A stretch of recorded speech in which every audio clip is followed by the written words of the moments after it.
Well,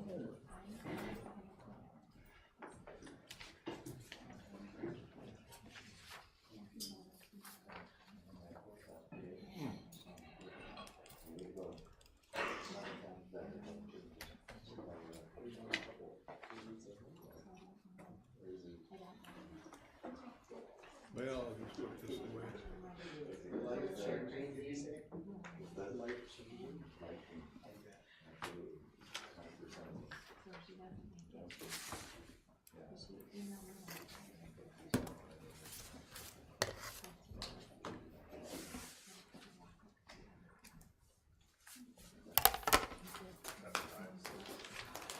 So this is tonight. So it's got Miller up. Are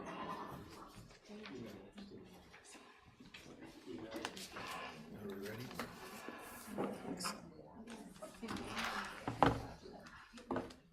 And Brian's not coming, right? Brian won't be here. Okay, I can announce that too and is once we Javi get- ready? Javi, you ready? Okay, all right, let's call the meeting to order. I pledge allegiance To the flag of the United States of America and to the republic for which it stands, one nation, under God, indivisible, with liberty and justice for all. Thank you for coming. Mr. Leidinger is not with us tonight because he is continuing to fight all of the fires that are happening north of Duluth. Last I heard he was at the Camp House fires. I don't know if that Oh, okay. changed over the weekend or not, but yeah. All right, next is comments from visitors. Comments from visitors must be in relation to the Aiken Public Schools and or the agenda items. We recommend that you sign up on the comment table if you wish to speak. So far we have 4 people who wish to speak. If anyone would like to add, feel free to just raise your hand and we can pass the board back to you. When you come forward, we ask that you come to the comment table here and announce your name. So I think Heather is taking minutes tonight. So first and last name, so Heather can have that for the minutes. Your comments should be 5 minutes or less. The board typically does not engage in any sort of discussion. If there's simple questions that help kind of move it along, sometimes we are able to answer those. If there's information that we need to take down and get back to you, we'll ask for your contact information and someone will be assigned to get back to you. And we do not wish to have any sort of character assassination happening, so we ask that any comments remain positive or at least neutral. So the first person that we have signed up is Mr. Miller.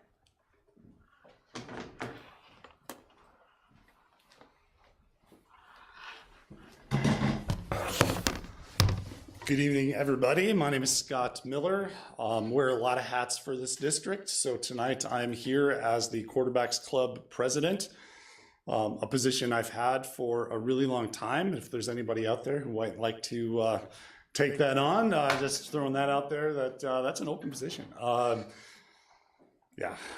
So anyways, a couple of meetings ago, you guys were having the very difficult discussion surrounding cuts that obviously, anytime you make cuts, that's a cut to opportunities for students, which is never good. And we respect the decisions and the conversations you had. But one thing that stood out to one of our members that was brought up in a meeting was that potentially the sports boosters need to take a little bit more, more skin in the game, or I don't know exactly what was stated, but just maybe that take on more. So we decided let's find out, because we don't really know how much do we spend per. We know how much quarterbacks does, but all the groups that are underneath our umbrella. So we asked everybody, can we report exactly how much you've spent in 2024? So I just wanted to let you guys know that the booster clubs do a lot for this community. And I think we all know that, but we have a dollar amount. So just for your information, that last year, 2024, the booster clubs spent on students $328,550. $70,000 from the quarterbacks club directly, Dance was $34,324. Basketball was $24,191. That was boys basketball. Girls basketball, another $20,059. Baseball was $55,000. Wrestling was $39,000. Football was $37,296. Tennis was $2,924. Aiken Anglers $40,862, and softball $4,914. So this is already a group of hardworking students and hardworking coaches and community members donating a lot of money and a lot of things being spent. So not to say we can't do more, but just thought that'd be information that you guys should have. And that our members asked that we had.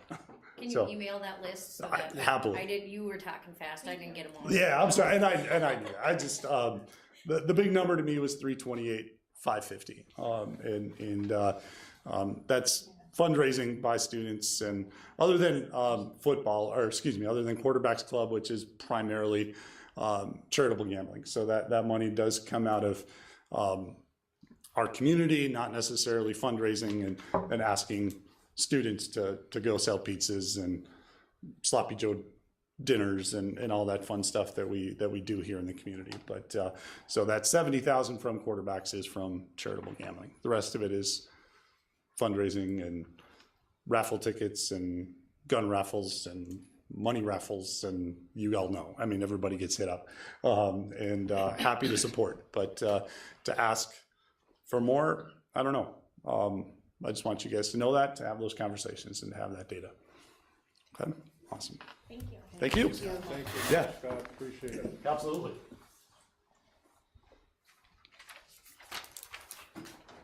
Could I just add that BPA Nationals did really well in Orlando? Put on my other hat. BPA advisor, Joe Brucker, 7th out of 41.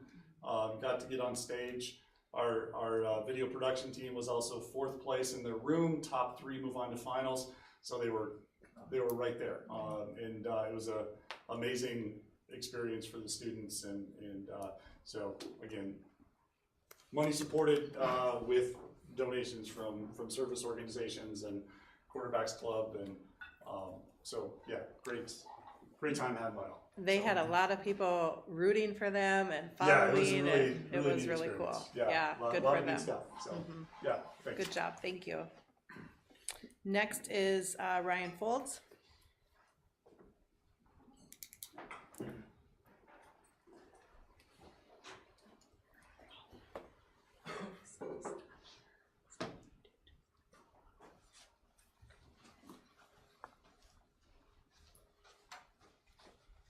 Hello, everybody. For those of you that don't know me, my name is Ryan Folds.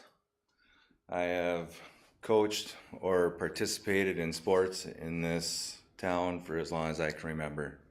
I bleed red and black. I still do. I've had my ups and downs as a coach. I've had my ups and downs as a player, but it has never changed how I feel about this community, about how this school, and all the community members in this school board right now. I've met and talked with each and every one of you. I consider you all to be, people that I don't have any beef with, so that's not why I'm here tonight. And so I'm here to talk a little bit about the selection process for the boys head basketball coach. And I did not have a hat in the ring. I did not want the position because I had been there before. And when I was head coach, I didn't have the greatest experience of it. And to be honest with you, it changed my personality in many different ways. When I was 24 years old, I was hired as the varsity basketball coach, and I knew nothing about basketball. I had 2 years of coaching basketball. I played all the way through high school, and I thought I knew basketball. I thought I knew, and I remember sitting in this exact room right here, having a parents' meeting first night, and I told them all, I said, we're going to go win. That's all we're going to do. We're going to go win. But I had no idea how to do that in reality, and I didn't know it myself at the time. But so I had 4 or 5 years of varsity coaching and had many experiences that are very tough to handle at a young age. Anywhere from phone calls all hours of the night, and to the point of some of the phone calls that brought me to tears. Emotionally, it was very hard. Had, many tough situations to handle as a 24-year-old, 25-year-old.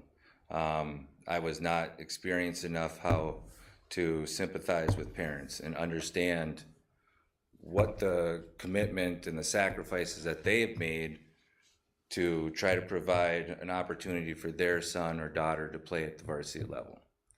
So I was not, in my opinion, ready for that. And so I was let go as varsity coach. I went on to become elementary coach for my kids. Absolutely love it. And I fell back in love with coaching. That was like 4 years after I had stopped coaching varsity. I went back to coaching elementary, and that's when I really learned how to coach. I had to understand where these kids came from. I had to understand that they couldn't even dribble a basketball, and so how do you teach a 7, 8-year-old, 9-year-old the basic fundamentals? And then how do you talk to their parents? How do you sympathize with their parents? How do you have those tough conversations about, little Johnny just needs to work harder at these sort of things, and do it sympathizing rather than just saying, well, your son's not good enough. When I was that varsity coach, that was unfortunately one of my responses. I'm sorry, he's just got 7 guys that are better than he is. And so where I'm getting with that is it's tough to learn those experiences without having any actual coaching experience. And I'm not mentioning any names or anything like that, because the person that is being recommended, I coached for 6 years myself. I think very highly of him, and I think of him as a friend. And I would never ever want to jeopardize that, no matter what the outcome of this is. But it's very hard for me to understand, having 20-some years of coaching experience, along with the other 2 guys that I coached with last year, a combined 60 years of coaching experience. And instead, we recommend somebody that has 0 basketball coaching experience. And honestly, very little playing, even in high school. I coached him from 3rd grade to 8th grade, quit 9th grade, and then came back at his senior year. And there again, like I said, I love the kid. I love that family, and they're part of this community, and I do not want to jeopardize anything by me coming up here and speaking my feelings. But I'm really having a hard time grasping the selection process of how this was all being done. And I'm not even sure if you guys are aware of how the selection process was done, how the interviews were done, what the resumes even look like. I look at a resume and I see a coach that has over 25 years of coaching experience, and I look at the next resume and this person has 1 year of assisting baseball. I don't understand how that qualifies to be a basketball varsity head coach. I think he absolutely could be a fantastic coach.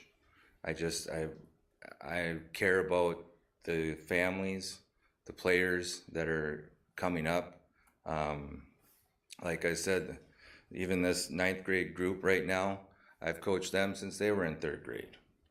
And we really had a good thing going the last 4 weeks there of the season. We struggled last year, and there's no question about it. And I don't think that it was necessarily wrong to let the varsity head coach go at that point.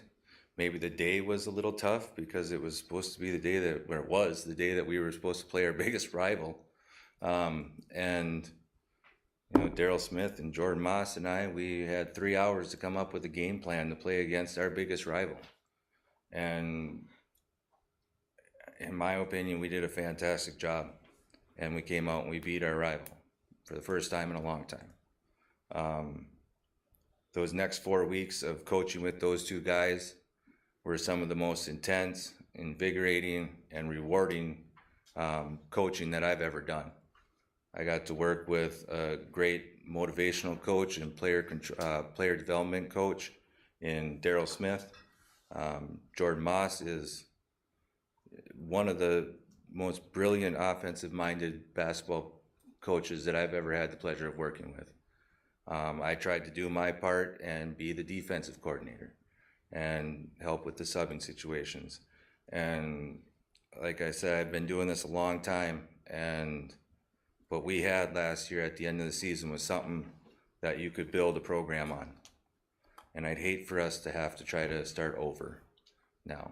And I don't know if there's anything that could be done now or not, but I just wanted to come and say my feelings and my piece. So thank you for listening to me. I appreciate it.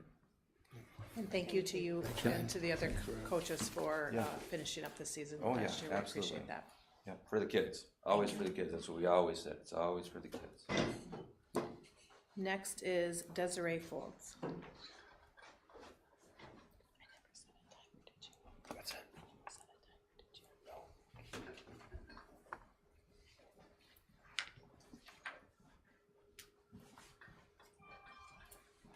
Hi, I'm Desiree Folds. I'm here also to talk about the head basketball coach. I'm concerned. I wanted to point out that research shows that the human brain is not fully developed until the age of 25.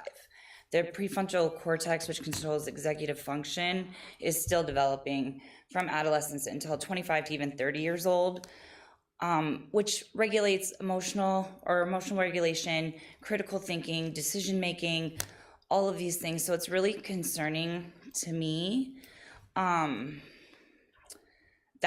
to put a 21-year-old in that position, coaching over 30 to 40 adolescents who are learning to regulate their emotions and having life experiences.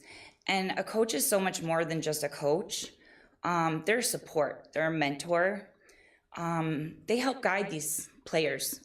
And that comes from experience, how to talk with them, interact with them, help them solve their problems, give them that support.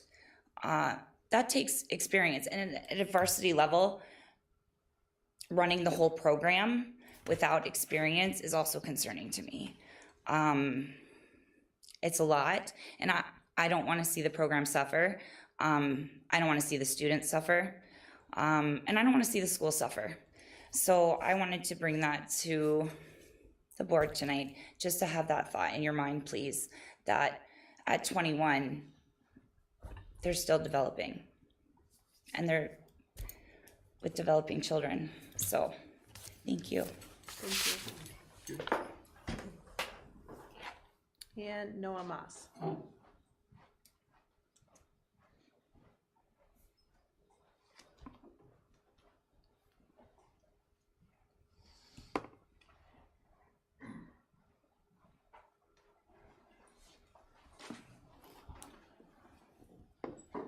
Hello everyone, I'm Noah Moss. I was here a while back with Isaac Cosmas, and we addressed the basketball at that time coaching position, and I'd like to also bring that up again right now.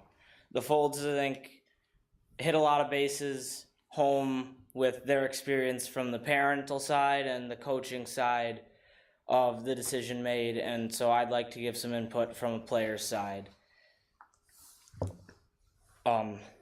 Like what the Folds were saying, being a coach is more than just winning basketball games. This isn't just, we're the gladiator, we go out and we win, that's what we do.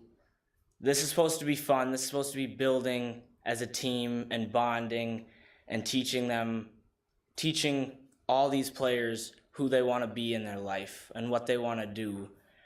And one of my favorite quotes ever from a movie, Coach Ken Carter talks to the school board in his show about he took the job to inflict change in a special group of young men.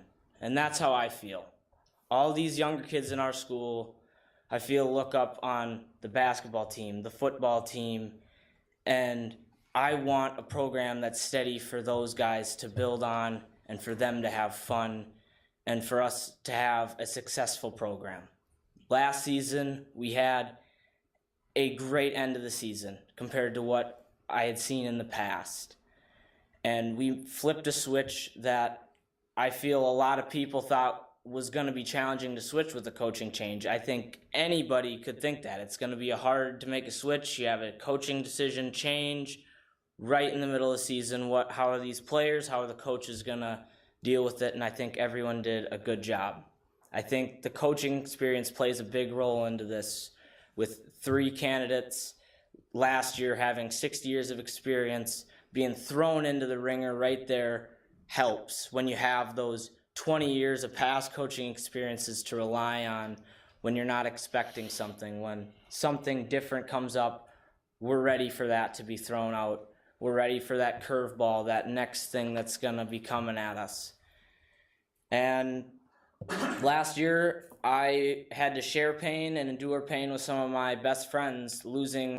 I want kids to be able to go throughout at least their high school career and to be able to love the game, to love the sport, whether their goals are to play at the college level, their goals are to be a 1,000-point scorer, or their goal is to go and have fun with their buddies because it's something they love to do and they want to spend time doing.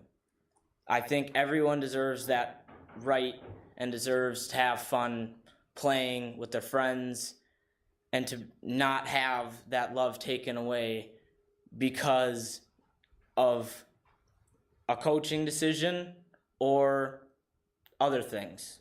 Players endure injuries, which is nothing we can control, and that can happen to take a sport away. That can take something away from you that's not controllable, but this is controllable. This is possible to make a decision that benefits the current and the future, and to set a building block, to give one more chance to have that next step, to build off of what we had last season, to not restart for the 6th time in the past decade, and to just try to build something consistent. Give some players, some students something consistent to step into, to understand, to know what they're getting when they're coming into the season, and not be fearful of a new coach again, or to not be sure what they're going to be asked of next season, but to have somebody they know they can talk to, and to have somebody they know is going to teach them and that they trust that they know the game of basketball.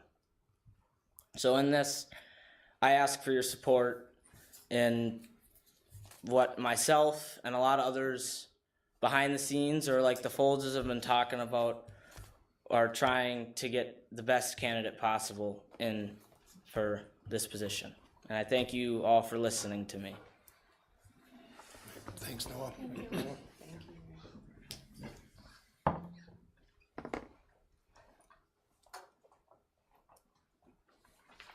Anyone else wish to address the board? Okay. Approval of the agenda. I'll make a motion to approve the agenda. Motion by Holly, is there a second? I'll second. Second by Dawn, any discussion? All those in favor signify by saying aye. Aye. Aye. Any opposed? Motion carries with all members voting yes. Student council report. Howdy, folks. I'm Will Henline. I am the new co-president of the Aiken High School Student Council. Kaylin Golke wasn't able to make it tonight. She was feeling a little sick. But here I am to bring us a report about what the school board's been doing. Not the school board, what the student council has been doing recently. Some of our recent activity has been the Teacher Appreciation Week. We handed out some notes and some bits of candy to as many teachers as we could. I think we missed a couple, and I'm sorry if we did miss any of them. And then we also did the April Showers Bring May Flowers fundraiser, where it allows students to get the chance to send flowers to teachers or anybody that they would like, and raises a little bit of money for us. And then we also did bagging groceries at Paul Beck's on April 12th. Some of our plans for the future are for the last day. We're supposed to be having a fun day where I think we're splitting half the day with classes and then the other half with some fun activities. And then we also have the seniors' last day where we'll do the classic send-off with them going through the teacher tunnel and then moving the classes over to their new spots. Yeah, that's about it. Thank you for having me. Thank you. Nice job, Will.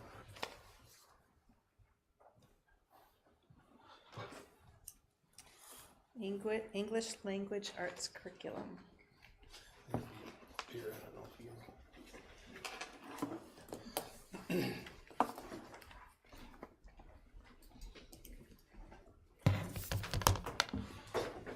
Good evening. My name is Kathleen Christie, and I'm the literacy lead at ISD 1. This year, the English language arts teachers, principals, and myself have spent some time working on our curriculum, and I wanted to give you an update on what we've done this year and where we're looking forward for next year.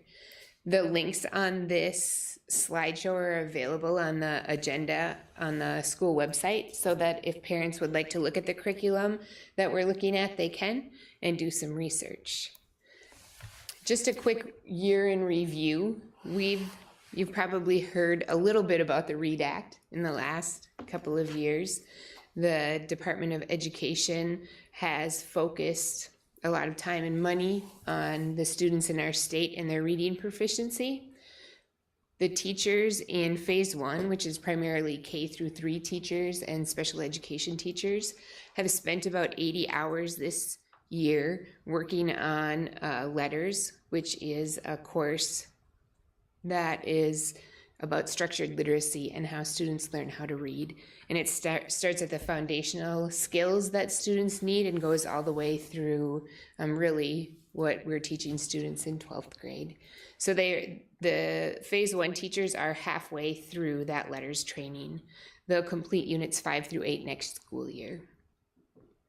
We have had curriculum meetings, probably 8, I think, where we've spent a lot of time discussing where we're at, where our students are at, and where we would like our students to be, and where we would like to be as English Language Arts Department.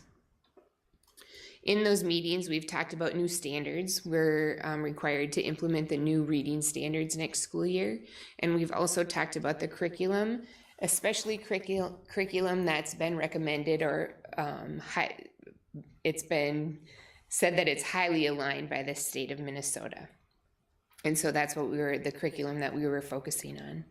Across all grade levels this year, we were using new resources and selecting those new resources, and we've seen academic student growth with those new resources and those small changes that we've been making.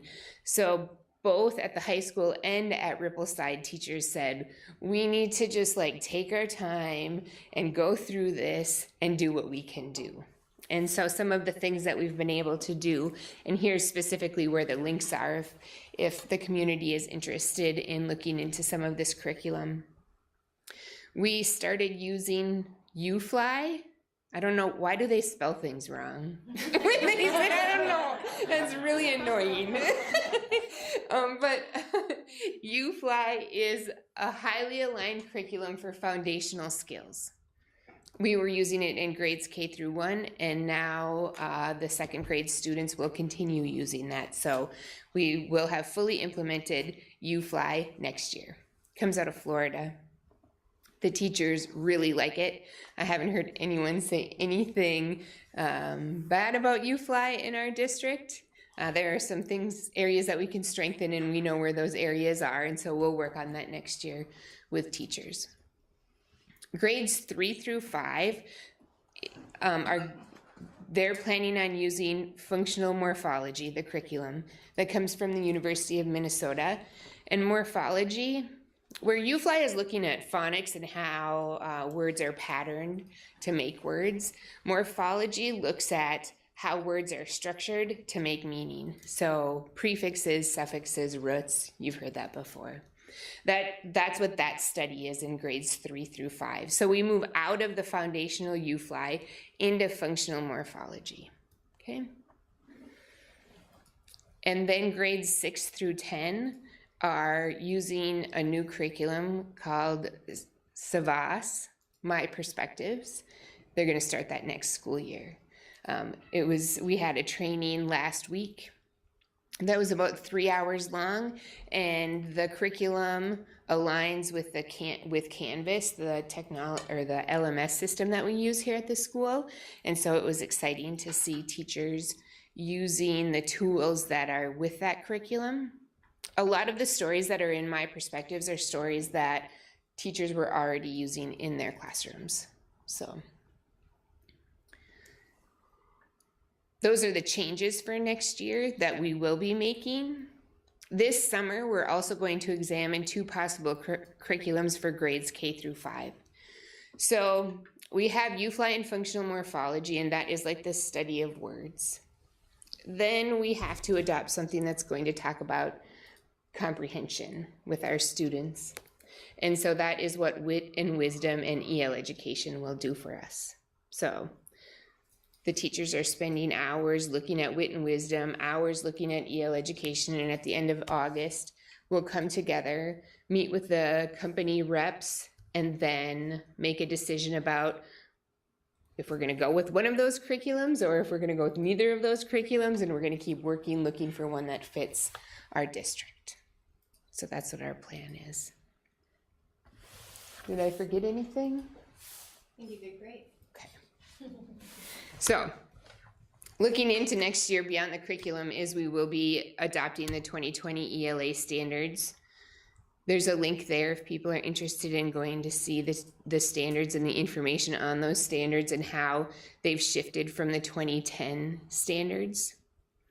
We'll continue implementing the READ Act requirements. So phase 1 teachers will finish their training.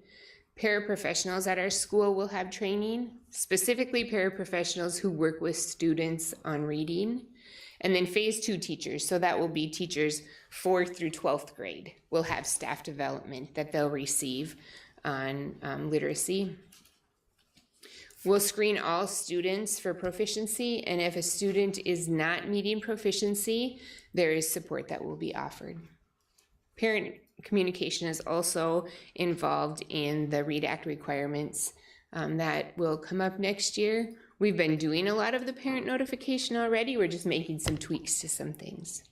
So, and then K through 5 will select a curriculum to go along with UFly and functional morphology and implement that not next year, but the year after. So, does anyone have any questions? I appreciate all the details you give us whenever you present this type of data. It's really helpful, and I appreciate that. Thank you. Yeah. You guys will be really proud in August and September to see how the students are doing, I think so. I'm anxiously waiting. I do have a question about Wit and Wisdom and EL education. So, UFly and functional morphology, well, all of them, do they, well, it would be more UFly. They adhere to letters? They follow, yes. Okay. Yes, they do. So then, I'm not gonna, I could get foundational into it. information is Yes, letters. Yeah. yes, I could get into it, but yes, they do follow the training the teachers are receiving. And so Wit and Wisdom and EL education, do they also follow letters? Okay. So the state of Minnesota said, here are staff development that schools can use. They gave us 3 choices. And then they are saying, here are curriculums that are highly aligned to that staff development. Perfect. Thank you. That's why we started looking at the highly aligned curriculums.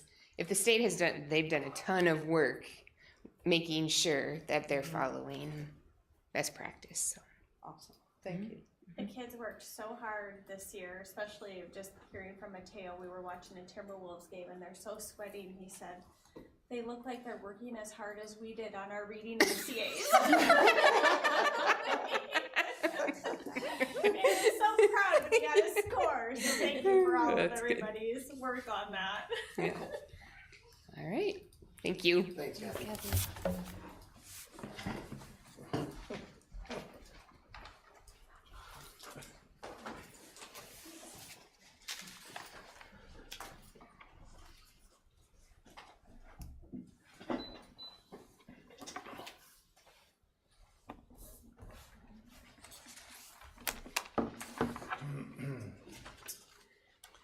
Okay, now we're on to new business.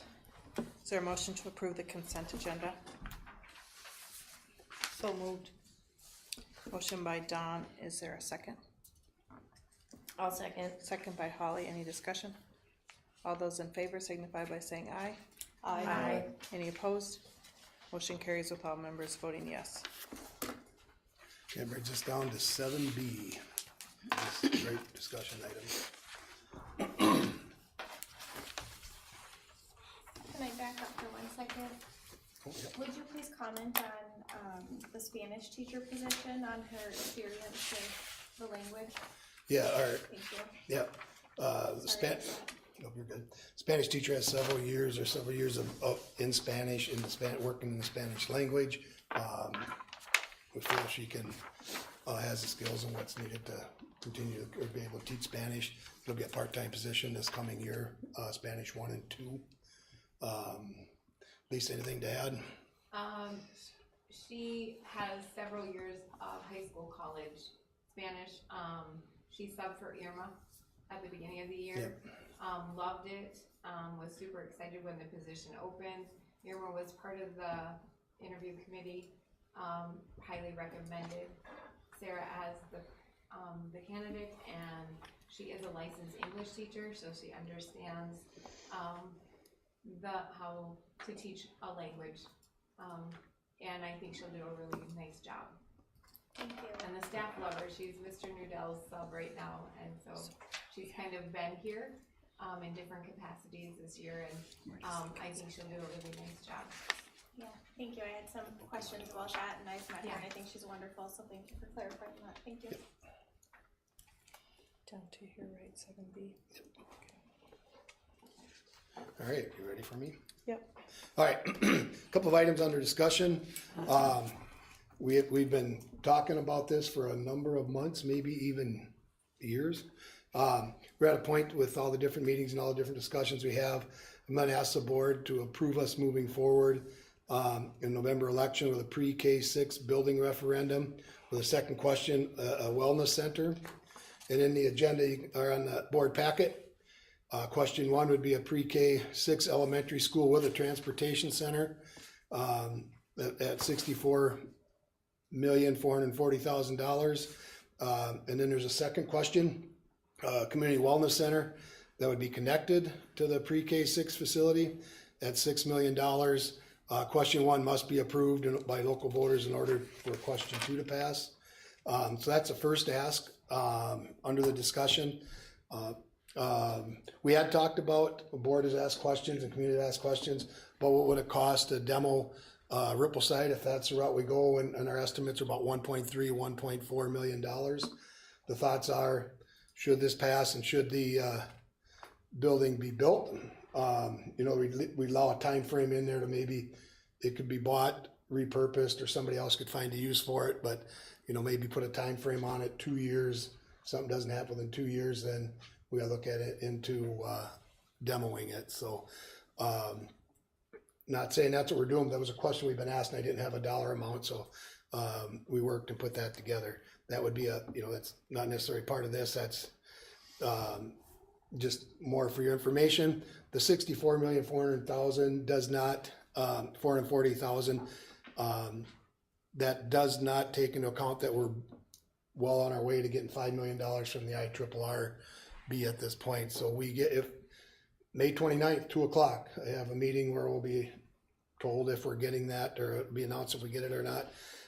If we get that, then that dollar amount drops to $59,440,000. So in all transparency, all fairness, I wanted to put the total dollar amount out should we not get that grant.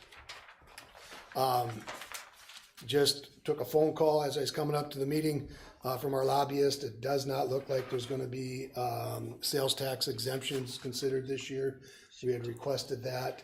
That would have been another $1.8 million. My understanding is we can go back and ask for that again next year. And it could work retroactively. But I think trying to predict what's gonna happen legislatively tomorrow is difficult, much less what's gonna happen in a year, but that is something we can go back for. We worked so hard when we I know, testified down I at the know, Capitol for I that. know. The sales tax, it doesn't sound like there's, according to him, there's gonna be many, sales tax exclusions across the board. There's still talk about bonding, that would be on behalf of the city. The bonding request for their portion of we'd pay for it, but the bonding would be for the portion of the infrastructure coming from up to the school property. Again, there's some talk about bonding, but if there is bonding, it'd be fairly limited, and legislators are pushing for the bonding to, cities and schools, so we'd still be in the mix on that, so. Long story short, I'm asking board approval to continue moving forward with the pre-K 6 building referendum and wellness center, along with, building referendum. It included transportation center, and a second question as a wellness center. And so that's the 72, right? Yep, The B1 and resolution. B2. Or just 7B1, question 1 and 2, and then 7B2 I'll ask for a separate. A separate one, Yep. okay. So in your packet or agenda, it's 7B1. That'll be question 1 and question 2 is what I'm asking for at this point. So Dan, if you could elaborate a little bit more to the people in the community on how we got to this point, just with some of our meetings and some of the things that we've done in work sessions and things, because it's a big number and a big decision and a big project for our community. Right. And we want to make sure that I think is somewhat, Yeah, we've had, it really started with, where did it start? Creating a strategic plan, taking a look and having community meetings, a number of community meetings, and forming a task force or a committee out of the people who are interested. And we worked together with the Minnesota School Board Association and created our strategic plan. And many of our points in our strategic plan kept coming back to facilities in one way, shape, or form. Whether it was just updating classrooms or ventilation, roofs, facilities, gym space, all those things. And that led us into a couple of different studies where we had a full-blown facility study. Came in and took a look, spent the better part, about half a year going through our school with ICS, did that with a number of different architects and engineers and builders, just taking a look at what we had, taking a look at the facilities and what our needs were. And along with that, we had community listening sessions, talking about and just laying out, I guess it was after that, laying out what we found in that and what in that study, in that facility study, and where the community wanted us to go. And again, it kept coming back to, what we need to explore and take a look into what it would take to build a school. So that launched us into the next step. And really right sizing with enrollment projections, right? Yep. And so, yeah. Yeah, that was another study that we had done. We did an enrollment or a population study, and took a look at what is our population. We know our student enrollment's declining. We're moving really from a 4-section school down to a 3-section school, and wanting to right size our facilities. Many of our classrooms at Rippleside are undersized according to MDE, and then there's just some fairly serious infrastructure issues with Rippleside. And that's one of the reasons we're looking more at Rippleside. At the high school has some similar issues, but if you notice, there's been some remodeling and some work done, and previous administrations have taken on doing some updates at the high school with the plan in the back of their heads or in the back table to be that we're going to jump into the elementary first. Not to mean that the high school couldn't come along at some point, but when we priced everything out to do it all at once, we thought the price tag was too high. It was almost $150 million to move everything right in that ballpark. So the board came back to the table and said, okay, where are we going with that? What do we want to do? And we had a couple of work sessions and a number of meetings. We did a building tour, and we're coming back to, well, we got to bite off that pre-K 6, get something going, get that going, because we haven't spent a lot of money on updates or modernizing the elementary school. It's been, let's keep working to keep the doors open. So I don't know how many work sessions or different meetings we had specifically for this, but it seems like we talked about every meeting. It was just over a year ago we started digging in, or just about a year ago now, started digging into where can we get some other funds. One of the obstacles I heard, if you don't have infrastructure, how are you going to get it there? That's where we decided, hey, let's go to the IRRB. That's really when we started the conversations, hoping we could get into writing a grant, which resulted in the grant we're waiting on. Then it was, how can we get the city, how can we cover the city portion? Again, it's our financial responsibility, but the portion to get the infrastructure, that's where we thought, well, let's have the city bond. Our lobbyist helped set that up, and again, that's still up in the air. And then just another hope that we had was the property or the sales tax exemption. So we've been trying to put together, do everything we can to come forward with outside financial help to help bring the local costs down on that. And once we get through this motion, we have lots of information on how it's going to impact taxpayers and different properties, and some of the things that are that are currently available legislatively, or that's in the school finance laws, that really could be a big benefit to our local taxpayers should we be able to move forward with this. So, and maybe talk about the partnerships that you've worked on. Riverwood and I'm working on partnerships, not only with the IRRR and the RAMs, range area municipalities, but then locally. We've been to city council and getting support from the city council and the city chamber. The county and the county economic development team is throwing support our way. Then working with school and then also the hospital. One of the challenges the hospital will tell you is that housing for their employees, from their entry-level employees up to their highest paid or whatever employees, just as hard for them to find places in the district to live. So by developing this, we have 220 acres. We aren't going to need all 220 acres. The thought is if we get infrastructure out to the land and we get a school going there, there's going to be land that can be sold or become housing, which is a whole nother ball game. I'm not going to get into selling lots or building houses, but there could be 80 acres maybe, not all buildable because of the wetlands and so on, but I think it could be a nice expansion onto the city. The property's all been annexed into the city by previous administrations and previous boards. So those types of things have been done. So to say this has been that's about an 9-year process to get back to where we are now. So, that answers, but anything you want to add? You guys have all been in the middle of it. The housing goes, if we are able to move to the farm, one of our other thoughts is our current properties that we are occupying within the city could also be opened up for housing options. And then the wellness center came about through our community feedback and strategic planning and in our community conversations about the building. So that is where the wellness center came from. Yeah. And we did thought exchange. We had a lot of responses, a lot of people interested in some type of wellness center, a place where people may go to work out or even, walk. Right now we have lots of people that'll walk in the afternoon at Rippleside. It works, but that we get a walking track.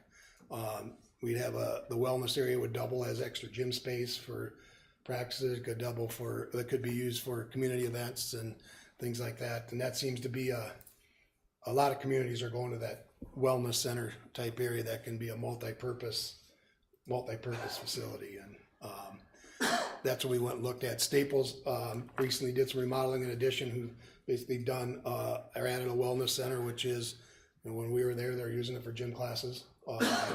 But they did have a walking track up above, and there's some community workout areas and things like that. So, and that was in partnership with their local hospital facilities. So Riverwood did join us on that tour, and looking at some sort of a collaborative relationship if that's a possibility in the future, so, Yep. yeah. Thank you for those of you adding in. There's been a lot of stuff. I will make the motion to approve our current questions. Question 1, pre-K through 6 elementary school transportation center at $64,440,000. Question 2, a community wellness center connected to the pre-K through 6 facility at $6 million. With question 2 only being able to proceed if question 1 is approved by voters.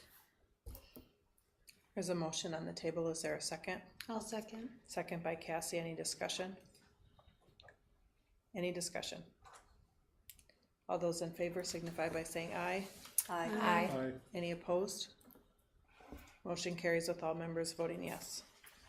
All right, and the second question goes right with that. We have to submit our planned MDE, that's the review and comment part. That has to be submitted by July 9th. But if we can get the board to approve it, we can start working on that now and hopefully submit it early. That way it'll give us more time if there should be additions or corrections. So I'm asking for a resolution to authorize the superintendent to submit all required information to the Commissioner of Education to request the review and comment for acquisition and betterment of school sites and facilities for the November 25 election.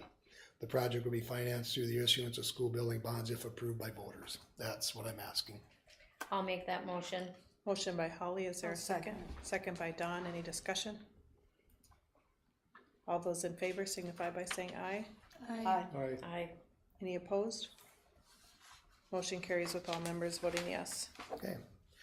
And a bus lease. I'm looking to approve a 2026 lift bus as part of our regular bus rotation. We're hoping if we approve it now, we maybe get it by December, but it would go on the next fiscal year. So we're looking to have the bus lease approved. Dan, question on this. Is this included in our capital levies, right? That's transportation and Yes. technology? Yep. Okay. And we do get some special ed reimbursement on this one, right? Yeah, Yep. actually, it's not capital project levy, it's reimbursement. Because it's the Oh, lift it's bus. reimbursed by sped. Okay. Okay. So it's not on the capital Because project. it's 100% used for special ed, it's a lift bus. Okay. I will make the motion. Motion by Holly, Approve the lease. I'll second. second by Jen. Any discussion? I just have a quick question. Is it cost effective to lease versus buy? Is that why we're leasing? We lease, cause then we can't collect special ed reimbursement on a purchase, right? It's a better, or we can, but it's a better deal by doing it leased. Okay, okay. Yeah, it's a better deal for us to lease vehicles. I don't know why that is, but That answers my question. Yeah. Thank you. Any other discussion? All those in favor signify by saying aye. Aye. Aye. Any opposed? Motion carries with all members voting yes.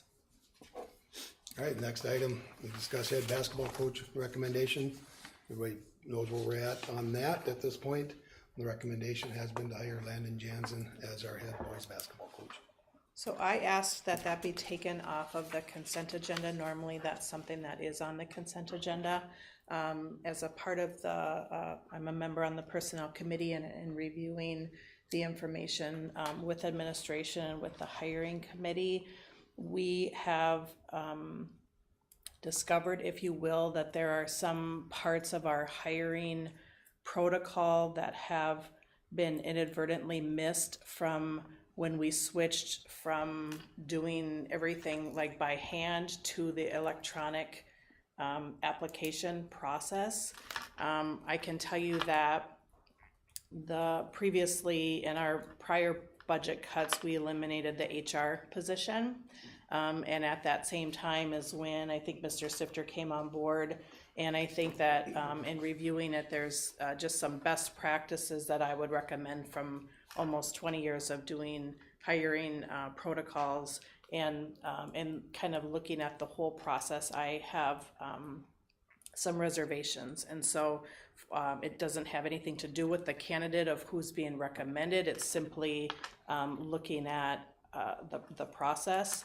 And so I would like to recommend that we actually vacate this hiring process and that we look at doing an interim assignment for this basketball season, and then also allow the personnel committee to take a look at the hiring process, and then have any processes go through the personnel committee before they're extended out into the community, to give us a chance to get all of those things kind of in place, all of those processes in place, and then resume back to kind of how we're doing. So that's my recommendation, and that's why I asked for it to be moved off of the consent agenda. So this is about best practices of the hiring practice, not the candidate itself. Yes. There's very specific protocol for public sector hiring that relates to veterans preference. You have to award veterans preference points for disabled veterans, for spouses of disabled veterans, and then other veterans. Usually there's a pointing system. You're not required to do that, but that's something that's usually recommended in a way to be able to sort through the applications, to take a look at what are the minimum qualifications, match it up to the job description, some things like that. And I think that there are some of those processes that were inadvertently missed when we switched from doing things by hand to now doing it electronically. So I don't think it's anybody's fault. I think that that's just what happens when you switch from doing things by tally marks versus going electronic. So we did get a legal opinion. It's not required. We're not required to go through that specific of a process, but I personally think that that's the best practice. That's what I recommend. So I think I agree with you on that, because I'm not so sure that what was done here. I mean, I have a job posting that I took a look at, and I don't know if that was the job description or if that was just a posting that put on there, but it's labeled job posting here.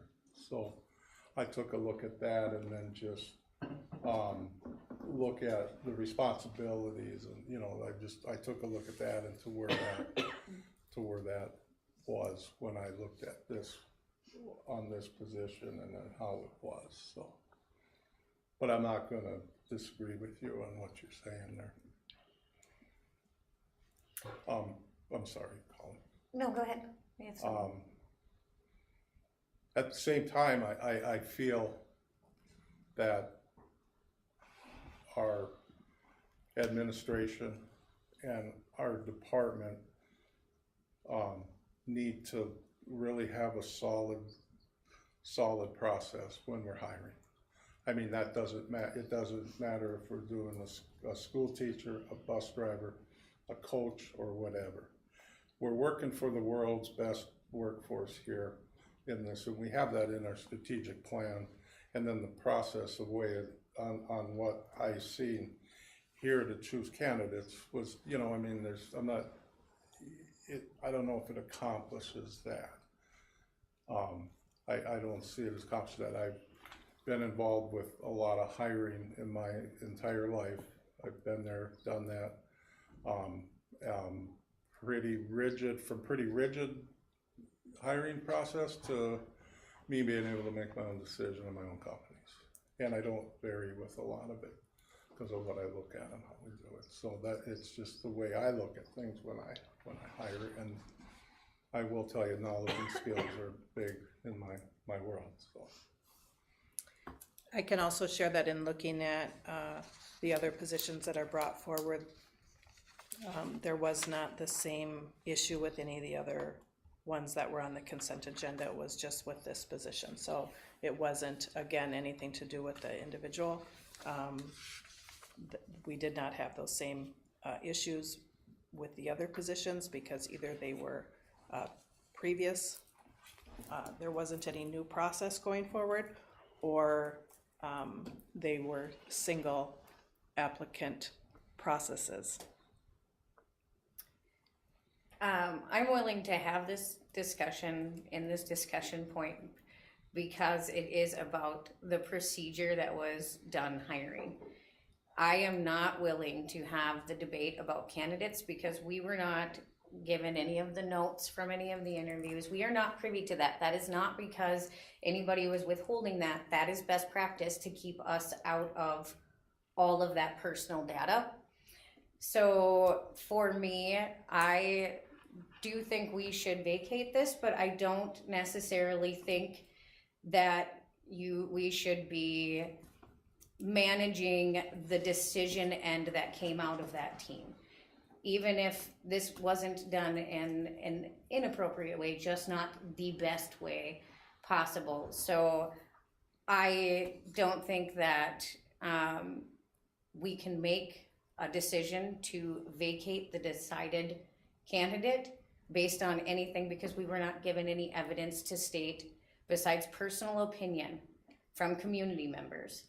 And I am not invalidating anyone's personal opinion, but this is a legitimate decision we have to make based on legality and best practice. And I'm not willing to overturn what was done in that hiring because of personal opinion, because this is setting a precedent that every single time there is a hiring within the district that someone does not agree upon, it's going to sit at our table, which is not our job. It is not our job. So I will put forth the motion to vacate this hiring process and move forward through the personnel committee until we get this finished. Is there a second? Who are you recommending as the interim? Right now, there's a motion on the table. Is there a second? So let me understand this. So this is just to vacate. The process The that current process. the current process. Then you can make the decision, we can have the discussion after this, whether we want to put forth an interim one that would take over next year, or if we want to return this back to the hiring committee. But it is not our job sitting at this table to make this final decision, in my opinion. I am one single board member. You have the right to vote against me if that's the case. But if this wasn't best practice, we should not continue through this process knowing it's not best practice. That would be us doing best I practice. just wanted to clarify that. Yeah. So there's a motion on the table. Is there a second? I'll second any Motion. opportunity to be more streamlined and, yeah, make it even across the board. Okay. There's a motion on the table to vacate the process. There's a second. Any more discussion? I am willing to also look at doing an interim. And so I intend on bringing forward a motion after this.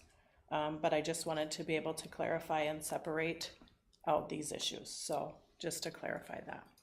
Any other discussion? So we are vacating the hiring process for coaching staff. For this position, and then noting that any other hiring processes are before an offer is made externally, that it will come to the personnel committee first until we get this process squared away. Okay, thank you for clarifying that for me. Any other discussion? Let's go ahead and do a roll call vote. Dawn? Yes. Cassie? Yes. Jen? Yes. Yes. Yes. And I vote yes. So motion carries with all members voting yes.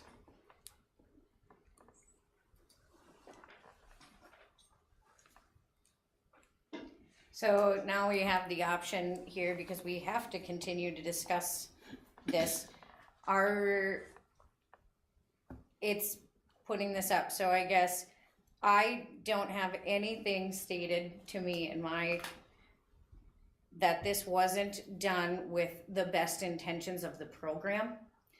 So I am not in the business of stepping in places I don't belong, so I will put forth that I make a motion that we put forth Landon Jansen as the interim head basketball coach for the 25-26 season and repost the job in March of 2026 for the following season. Assuming that he accepts Assuming it? that he accepts it, because this offer was put and taken, so. And so by vacating the process, that means that the original offer has been revoked. Yes. So So now, if he accepts the interim position that we would put forth, then it would be for the 25-26 season only. It's not a permanent. This would be a 1-year trial season, and then the job posting would go up permanently in March of 2026 for the following season. Which he would have the opportunity to then To apply and go through the process as well as it should have been done. Best practice. I'll second that.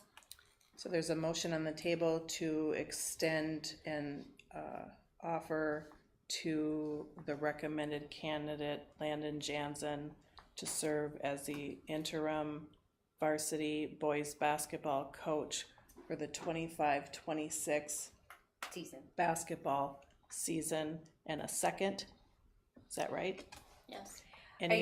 I do want to just address something that came up in the community a few times. Age had come up, and I do understand that, and I see that as valid. But I also look into our other programs, and we have coaches in that same age group coaching currently, and I don't understand why one is okay and the other is not. That is how I made my decision on that. I feel like we could all be held to our behavior for our ages, but this should not be a personal basis, and ageism is discrimination, so that cannot be used as the experience is a whole different thing, but age cannot be used as a determining factor in the hiring. I make this decision because it's not the role of the board to hire coaches, Are we in discussion? We are in Yes, discussion. yes, we are in discussion. and I don't want to be part of that. I reached out to multiple committee members who were part of this and had conversations with them. I respect them. I talked about my own reservations and community's reservations and the history of the basketball program. And they were able to help me understand why they made that decision. We have committees for a reason, and so I respect their decision, and I'm hopeful that if the candidate does accept the interim position, that he's supported and that he can show the community that their reservations no longer need to be worried about. And I'm hopeful that this doesn't come to the board again in any other situations, because it's been very unpleasant. I would just, on one hand, I'm a little bit confused. We just voted to vacate the process that we are saying was not the best process, and then we're gonna turn right around and we're gonna vote on whether or not to put the person that was selected through that bad process forward. So I'm a little bit confused there. I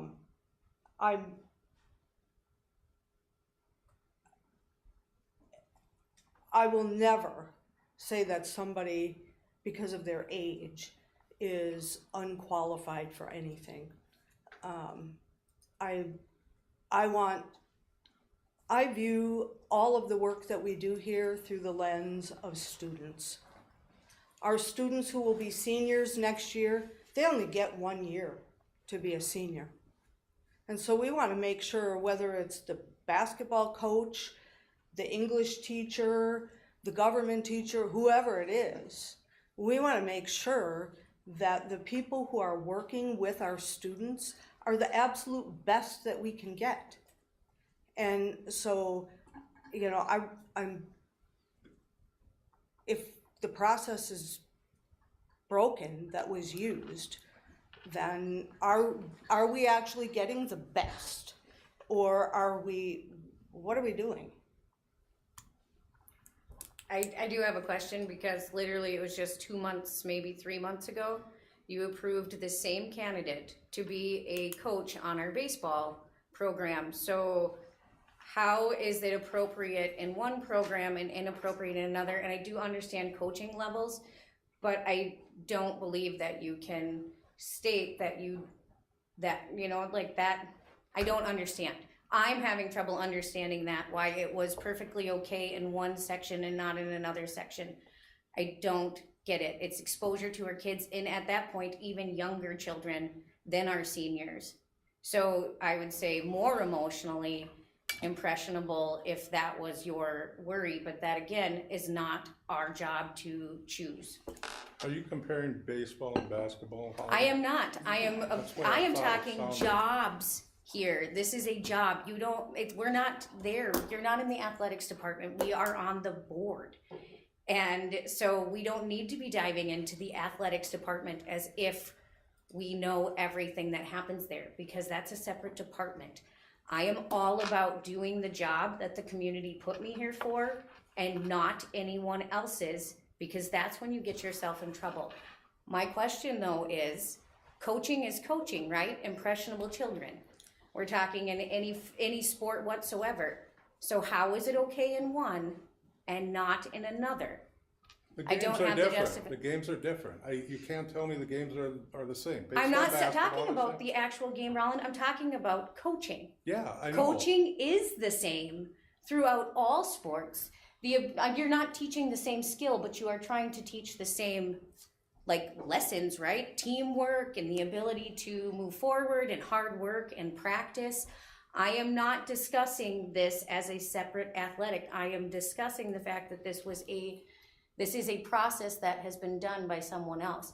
And you can't pick him for one and then say it's not appropriate for another. You just gave him basically this same job in a different. No. So we can't question any of it, is what you're saying? I'm not saying that. We can't ask for answers? We can't have questions and have curiosities and ask questions? You can. For that? You Is can, that what Roland. it is? But you can't micromanage. It's I'm not not your micromanaging job. anything. This Am I micromanaging? I just asked a question. I'm gonna give the floor back to Dawn, because I don't think she was Thank finished. you. All I'm gonna say is I think there's a world of difference between a volunteer coach and the head coach over a whole program. There's a world of difference there. And no, I do not believe that coaching is the same from one sport to the next. You have to understand the basics. You have to understand intricately the sport that you're coaching. And I think we even heard some testimony about that this evening from someone that has some experience coaching. But the precedence here is, are we going to micromanage all of the hiring of all of the coaches within the athletics department? That's where this sits for me. That's what this feels like to me. Once we vacated the process, we didn't seem.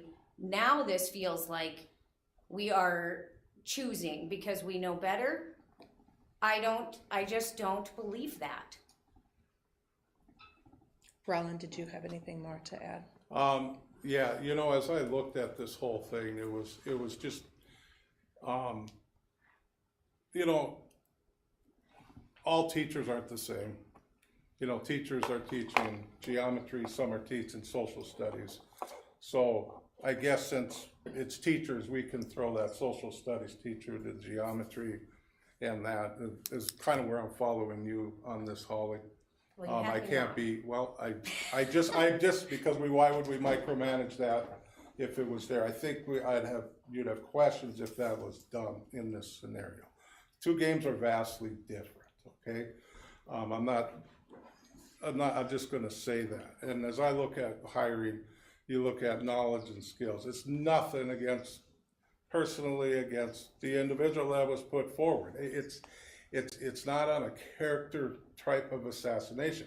It's simply going by looking at this job description and matching it up with what has there. And if I can ask questions of the experience in coaching, basketball experience in coaching with this, I mean, I think that would be a fair one, because it would be how many years of basketball coaching experience has this had at any level, whether it's hired or as a volunteer. Are we gonna, how much is that? You know, is there an answer for that? So what are you asking? How many years of experience? Yeah, how much experience does a person have at basketball coaching? He's volunteered with the elementary and junior high, I believe. Okay, volunteered as elementary, junior high. Yep. Okay. So that's what we have. So that makes it okay to oversee the whole basketball program, the way I look at it, right? It makes it promoting the developing of the programs of the basketball program at a whole. You know, teach to function as individuals of the basketball game. It says it right here. Strong knowledge and experience and skill development. Okay, is that come out of that? You know, I mean, help me understand that. There's just many things here as you look at working and oversee all assistant coaches.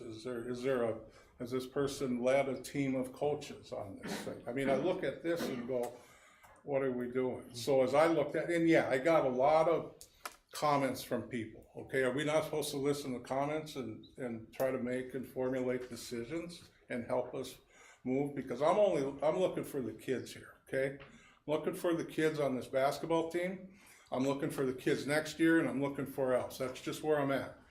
So if the way I'm going to go on this is all for the kids, okay? It's not about the adult coaches in here. It's not about the adult people on this committee. It's not of that. They already recommended us a coach before. That committee recommended the coach before this one, and it didn't work. Okay, same thing. So we get another one. We're just supposed to keep going with this. Obviously, we're not. But are we going to keep doing this? Is it going to happen this way? What? And it's micromanaging? I don't think it's micromanaging at all. It's being responsible to those kids, to this community, to this district. Fully being responsible as I look at it, okay? The thing I base this on is strictly the knowledge, the coaching experience of this game, of currently what that is. Even if it's an interim, my vote will be a no. We don't have a policy stating they need to have a certain amount of experience. That's, again, best practice on our end. And again, I have a question of why is it okay in one coaching position and not another? I do not want to throw another coach under the bus, but I am going to bring up girls basketball. Kaya is young. Did she have experience before she became our girls basketball coach? And did this board sit here and have that conversation that night? I'm not sure. She might have been, I don't know how many candidates there were. Maybe she was the only one. She had 4 years of college basketball that she played. She had high school basketball. Okay, I don't know how many others were there. Help me if I understand. Was there another choice there? Was there more people that applied for the girls program? Well, what I'm saying is you set out those standards as what need to be checked, but if that's what this is about best practice, Roland. If they're not checked across the board on all of these things, then they cannot be utilized, and you have the right to vote no. And that is perfectly Call the okay. question. I just want to see if Cassie has any comments. Oh, If that, sure. I guess where I sit with it is that when I heard that the candidate was the choice, I was surprised in all transparency. But I took it upon myself and I did a little more research, talked to parents with kids in the program, people without kids in the program, coaching staff, just to try to gather more information about history and all of that. But yeah, I did have a few concerns about having an inexperienced head coach. I didn't want this to become a bigger issue with parents and as sports enthusiasts in our small town, we all know that things get heated pretty fast, right? I didn't want Landon to be thrust into the flames of angry parents. And so I think my concerns lied more with that. but I was a little confused about the choice at first, but then I talked to a few members from that hiring committee, and got a different perspective. What I heard over and over again from those folks was that we felt like this was the right choice for our kids. And that was kind of the thought that resonated with me. And I trust those folks on that committee. And I know that they've all coached in the past and have coaching experience that we're talking about. And if a room full of coaches wants to give a young enthusiastic coach a shot and feels like it will be a positive move into building up a program, that's something that I can get behind. And so I guess where I'm at is if Landon's up for the challenge, I think putting him in an interim position is a great idea to give him that experience and that shot, where if things are going really great and he wants to apply at the end of that year, I think that's awesome. But I too was confused and concerned at first, but hearing all of that information from the community and gathering more, I want to go with what the committee brought forward, because echoing what Holly said, it isn't our job to personally pick who gets a job or not. So that's where I'm at. Anyone else want to make comments before I make comments? I agree with Cassie. I spoke with the committee members, and I even called Landon and spoke with him and talked straight up about concerns. This is really hard for me to talk about because I've seen boys on our basketball team leave the program during the season, not sign up for the next season. I've seen them look at me with tears in their eyes from the bench. And though the program has been very great for a handful of boys, it has not been great in the sense of why we're really here for sports. And I'm hopeful that whoever is the next varsity coach, junior varsity, C squad, whatever, can really take a look at the purpose of sports. Winning is fun, yes, but all of these athletes should be leaving this school thinking those were the best years of my life. I had so much fun in basketball. We lost every game, but man, it was fun. My coaches were fair. We had fun. These boys shouldn't be crying. And I'm not saying that that's one or two people's particular faults, because we have some really great coaches. And Ryan, you are one of them. I've seen Owen laugh a lot with you on the bench. But I really do think that there needs to be a change, whether it's with the new oncoming coaching staff or old coaching staff that continues to be part of the team. And I really hope everyone can look at themselves and please do some self-reflection before you move on to the next season. Because I'm so emotionally charged about this topic, I strongly recommend, if you haven't spoken with a committee member about their decisions, to do that, because it's easy to think like, yeah, that was a shock when I heard that they chose Landon, because I've seen some personality concerns in the past, and I addressed that with him on the phone, and he said that he is a new person and that he's changed, and the committee saw that in him. They made a very difficult decision. I would not want to be the one making that decision. They felt like he deserved a chance, and so I support the committee's decision. It's not my job to choose a coach, and I don't want it to be.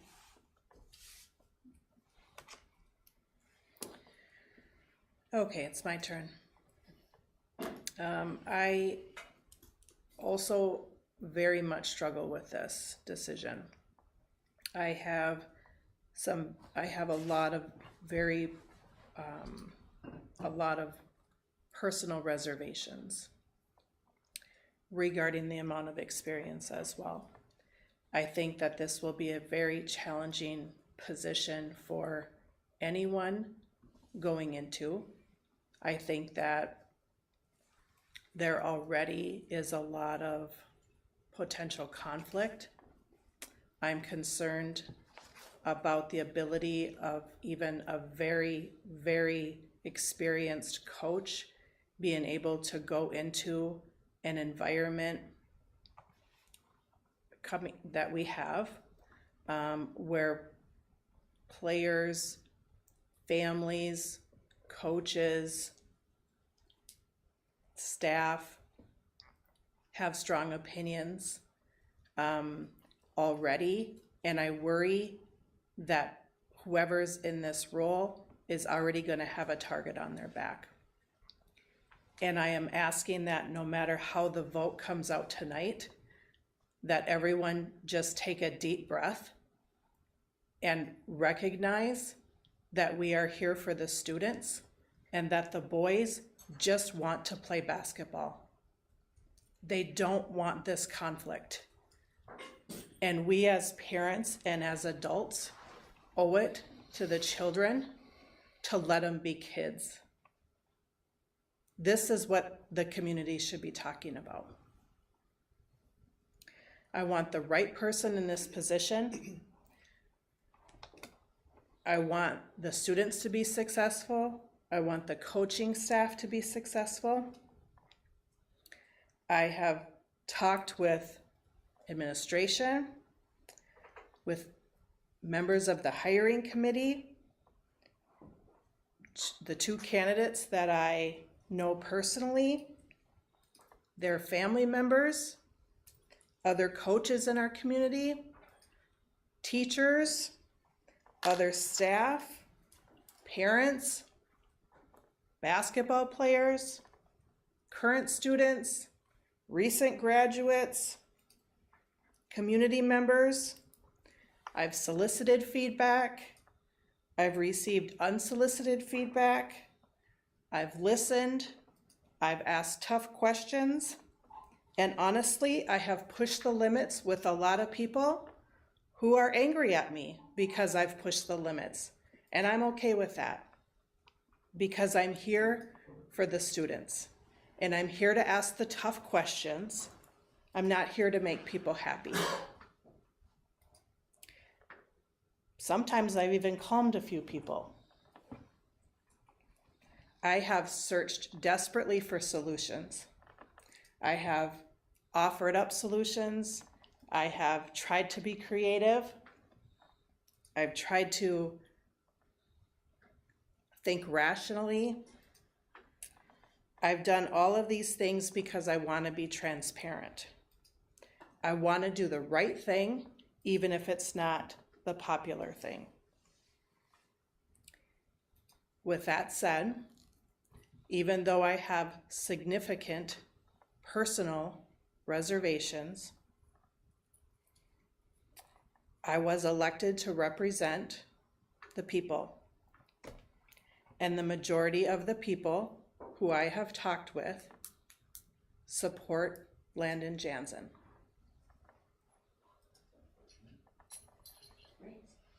And I'm not here to represent my views. I'm here to represent theirs. And I think that an interim is an opportunity for him to personally demonstrate, to gain some experience, for the community to support this program. I expect administration and the activities director to personally take him under his wing and to ensure his success. I want everyone to realize that character matters. It doesn't need to be judged when you're sitting in an interview room. It needs to be judged at the time when frustrations are high, when everyone's angry, when calls are not in your favor, when you're striking out, when a foul is made. That's when character counts for all of us. And none of us are expected to be perfect. I'm certainly not. That's what I want us all to strive for. character counts. And this is an opportunity for all of us to think about that. So even though I have significant personal reservations, I will support a 1-year interim position. We have a motion and a second. Would we like to do a roll call? Can I just add, I will tell you before we ever take the vote that I'm a no, even for the interim. That being said, if at the end of the roll call vote, it is decided that the board is going to approve this hire, my expectation is very much like yours, Cindy, that the athletic director take him under his wing, that there be a mentor found. Even though I don't understand why you would hire a mentor for someone that's supposed to be a mentor, but that there be a mentor that would be assigned to be working with him, so that a year from now, when we come back to reevaluate, I can say, well, foo on me because I voted no. And it turned out great. I want him to be successful because when he's successful, our kids are successful. And it's all about kids and what's best and what's right for our kids. And so my expectation is that support would be there for him to make him successful. I'd have it on the contingency that he accepts the position.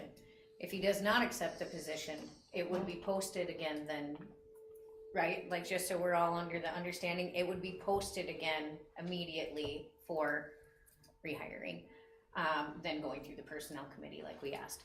But like that is the option too. Just because again, we're putting a job offer out doesn't mean he has to accept it. That's there also. Let's do a roll call vote. Dawn? No. Cassie? Yes. Jen? Based on the committee's recommendation, yes. I'll vote yes. Yes. No. Motion carries.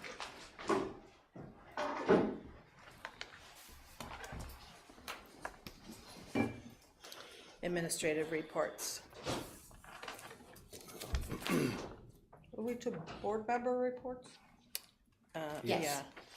So a couple weeks ago, we took I say we, I wasn't even on the bus, but there was a number of our students went to McGregor for their annual powwow.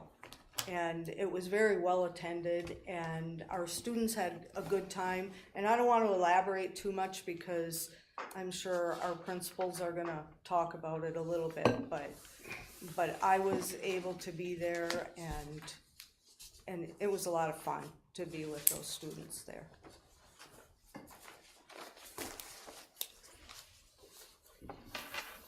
Any other board member reports?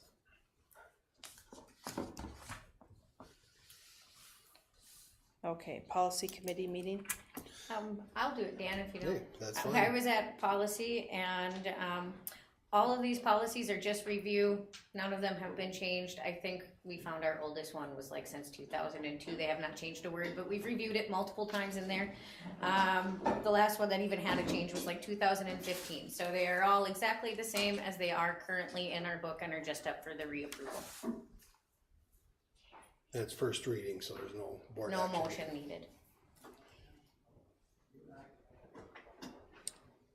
Okay, then are we down to principal's report? Mr. Dockin? Yeah, lots of stuff going on. As Don alluded to, the 7th, we took, invited our Native American students to go to powwow. We also took our student council kids at Rippleside with. So we had a bus and a little more full of kids and they had a great time. They're great ambassadors for Aiken and it's a good learning experience and I think they all had a really good time. Kindergarten registration, we had that at the end of April. 5th grade choir went to the with the Legacy Youth Chorale. 5th grade math masters have been to Grand Rapids. Kindergarten's been doing book buddies. We've had cribbage going on in 4th grade. 3rd grade's been planting trees with the DNR. 4th grade math masters went to Sartell. 2nd grade's been to the Forest History Center. Kindergarten had their DNR day on May 2nd. Our student council was bagging on May 3rd at Paulbeck's. Giving out our birthday pencils in both April and May. 2nd grade walking field trip into the Aiken Public Library. PTO, we had our walkathon on May 8th. A huge success. And then we also had our PBS, the Ninja Anywhere course that same day in the parking lot. Kids had a blast. Pretty cool event. I think there's already discussion about bringing them back. So that was really fun. Let's see. 1st grade went to Safari North Zoo. 4th and 5th grade had their spring choir concert last week. We had our MCA picnic today for our kids that had the most growth on MCAs. We're doing bingo tomorrow at the elementary at 8:45 because we met our building testing goals. So we're doing school-wide bingo at 8:50 tomorrow. 6th grade went to the state capitol, and then we had the 512 band concert last week. 4th grade is working with the DNR. They're having DNR day or they had that last week actually. Kindergarten went to the zoo. 4th grade bowling this week. Classes are going to the bowling alley. 5th grade is going to Chisholm. We have preschool graduation on the 22nd at 5:30. We also have 6th grade graduation at 1:30 on Friday. So any board members that have interest. I think that you wanted to know who was going, right? So I'm coming to 6th grade graduation. I'm going. Awesome. anyone else Friday. able? Yeah, I have to work, sorry. I have to work also, so. We have Dawn and Holly. A couple. Yeah, they asked me at PTO tonight for chairs. So. Yes. Yep. Okay. Yep. Gonna be there. I'm sorry, keep going. I just thought, No, I didn't want to forget that. Kindergarten's going to Rialto next week. 1st grade as well. 2nd grade's playing kickball in the softball field. 6th grade's also doing that. We have our PBIS rally on the 28th. We're doing the Lions picnic and on the 29th, last day of school. PTO is doing snow cones. We also have bounce houses that day for during our specialist time. Yeah, celebrated Teacher Appreciation Week. So been busy. Lots of stuff going on in May. Thank you. Thank you. Ms. Demars? Yeah, like Andy said, it is a busy month. It's been fun, but man, it is exhausting. Boys tennis team is the Granite Ridge Conference Academic Champs. They had a GPA of 3.91 together. Wow. So they were the champions, so that is great. 6th grade's coming over this Thursday to visit the high school. They're gonna eat lunch with us. Hopefully we don't scare them. And they'll spend some time visiting the school. We had the seniors did community service day, and that was a great success. They did 9 houses, 3 parks, the library, and the elementary school. So they did a fantastic job, and the community was so very thankful. We got some nice thank yous from people, so that was great. I appreciate Laura and Jim and Renee for helping line all of that up, because that is a lot of work to get the word out that we're doing this and taking the calls and lining everything up. 6th, 7th, and 8th grade choirs were last week on May 12th, and they did a fantastic job. It was just so fun to hear their voices and see the 6th graders that are going to be coming over. Lots of bodies up there, so it was really fun.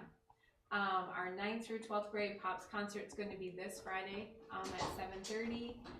It's the final concert of the year where concert choir, madrigals, handbell choir, solos, and then they'll recognize the 14 seniors that will be leaving choir this year. So come and join us.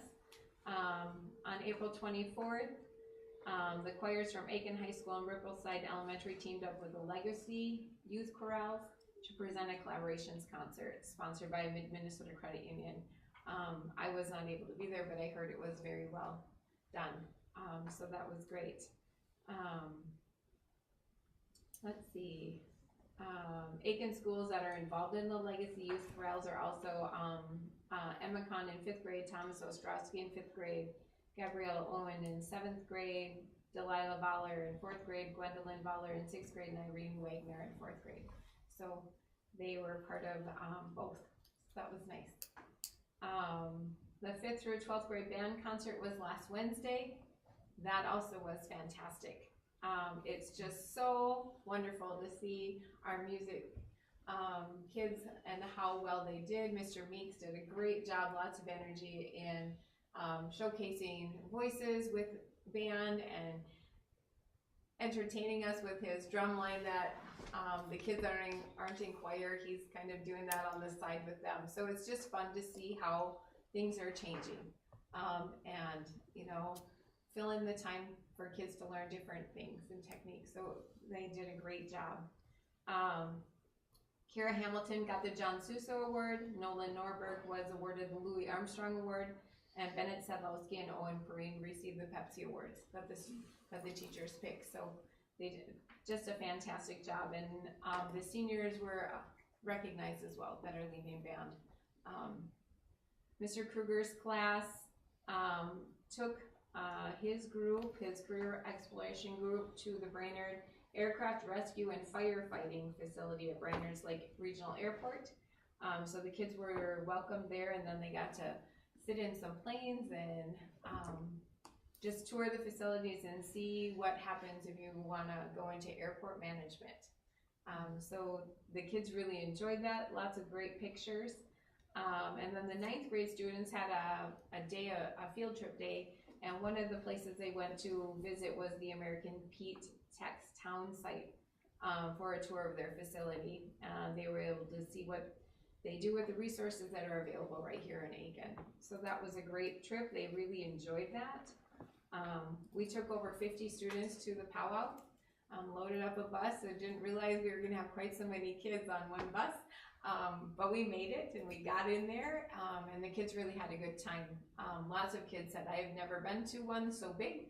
So they got to dance, and some kids wore the ribbon skirts, and they won prizes, and they were excited. It was a nice turnout. We were welcomed very well by McGregor, so that was nice. Seniors' last day is this Friday already. I can't believe it. We're gonna start out the morning at 9:45 with a parade over at Rippleside. The kids are gonna walk through and just kind of show them that this is what you work hard for, is to get to graduation. And so they'll do that, and then we have food trucks here, and then we'll do our goodbye after lunch for the seniors, so we can do the staff tunnel. And the seniors, that's their tradition, and the seniors love to walk under the tunnel. And we did staff appreciation last week, our first week in May. I guess it wasn't just last week, it feels like it. We had undercover dress up days, and that was kind of fun. The staff voted on what they wanted to dress up as. So, you know, it's high school, so it's not like elementary where they'll just kind of show up in anything. We can never have pajama day because I don't think half the staff would ever wear pajamas. But anyways, it was fun. And the kids were like, why are you guys all dressed in black? How come you guys are wearing hats? You know, so it was just basic stuff. So, but it was fun. And then the last day of school, we're gonna have an afternoon of activities that the kids are gonna do. We might have some water balloon fights. We might have some football, you know, different bingo games in the gyms, things like that. So, yeah, that's all. We'll pray for warmer weather. I hope so. I hope so. One thing I did forget, we had a 3rd grade Grand Friend luncheon too last week. That's we'll have to invite you guys. It's actually just a great event, and it's great for the kids, but it's also great for the 65 senior citizens that are in there, and it's just awesome. They have a blast, and they go to the Legion and play bingo and have a lunch prepared by the people there, and it's really cool. Thank you. Community ed. Well, community ed, Laura's last day was Friday. We're in the process of trying to hire somebody. We've got somebody, but we're not finalized with it yet. So I'll bring that to, we'll let the board know once we get something, and we'll bring it to June. Okay. Superintendent's report. All right. Clicking on the enrollment, and it tells me we're out. Our enrollment didn't go down. I think we're at 930. From last month to this month, my internet doesn't seem to want to be working. We're But, up 3. was it up 3? We're up Yeah, I think we're up 3 when we figured in the alt school numbers. Yeah, I don't know why. We, as many of you know, we've been having internet issues all day long. Looks like they might be back. That's the only thing I needed off the internet. So any questions on that? It's good All right, to be up, not down. Yeah. I know we're up at least. Especially the last Yeah. month. Yep. Yeah, right. So, that's good. Legislative update, I gave you a little bit of that already. I think it looks like there's gonna be a short, second session, or they're not gonna get everything done. Is it midnight tonight? I think, and so it looks like they're gonna come back. And then it's just a matter of everybody sorting through what's passed and what didn't pass. It looks like they found a way to continue to fund unemployment insurance, so it doesn't come out of the states or out of the school district's general fund at this point. I think other than that, it's everything's pretty much on the table. They're kind of working things through. A few single item bills have been passed or addressed. One of them is the 60-30 retirement TRA plan. I don't know if that'll impact any. I think it'll impact teachers. I don't know if it'll impact any of our teachers this year. It does reduce the penalty, if you will, for retiring at 60 from where it was. But I think there's a lot in that bill to be unpacked, and TRA is going to have to figure out what that means. So, Any word on the money coming back from our seasonal rec properties? How is that's that still, moving in there? yep, I think that's still in the mix. I'm not, They're talking about that having to come back to a special session. yeah, I think that's, but it's still in discussion. It's not in the chop, so No, that's it hasn't good, been I'll chopped take off it. yet. That's one of the things. I think that was mentioned in all 3 of the different legislative updates I had. That it's still in the mix. So A lot of education funding is being kind of put off onto, hopefully there's a special session. Yeah. That they'll address it all in the special session. So, yeah. So stay tuned. When they do wrap up, there's going to be some deciphering and understanding of what comes out of that. So, graduation plans. The plans are to be outdoors on Veterans Field. In the past we've had all the board members here. Is that still kind of for the senior graduation? Will everybody make it that Friday night? Yeah, I'll be here. Everyone. Okay, I kind of thought we would be. If it's bad weather, then we'll be in the gym, but let's hope we can be outside for that. So you heard the principals, there's a lot of stuff going on, a lot of fun things. But we're getting close to the last days with the seniors. And the last day of school, everybody. June board meeting, I had a couple things on there. My June's kind of messy at some time. I'm gonna try to take off on a couple of conferences I have. Initially, I thought if we move the board meeting to June 23rd, it'd be better for me, but really, when I look at my calendar, I don't know that it really matters. So if we wanna leave it at the 16th, which is what our scheduled date is, then I thought, well, maybe board members have things going on that doesn't work. So that's one question. Do we wanna leave it at the 16th? Does that still work best for everybody? So You wouldn't be able to attend either way? no, I'll be there. It's just leading up to it, but I'll make that work somehow or another. Either week is busy for me, so, but I can make the 16th work. That's where we're scheduled. Like we should probably. The 16th is better for me than the 23rd. Okay, let's just leave it at Would 16th. That's what it was It'd be scheduled. better if we kept it here that month and maybe moved the July one with, Well, if we're good at 16th, that was my next question. We're scheduled to go to Mille Lacs Trail Snowmobile Club.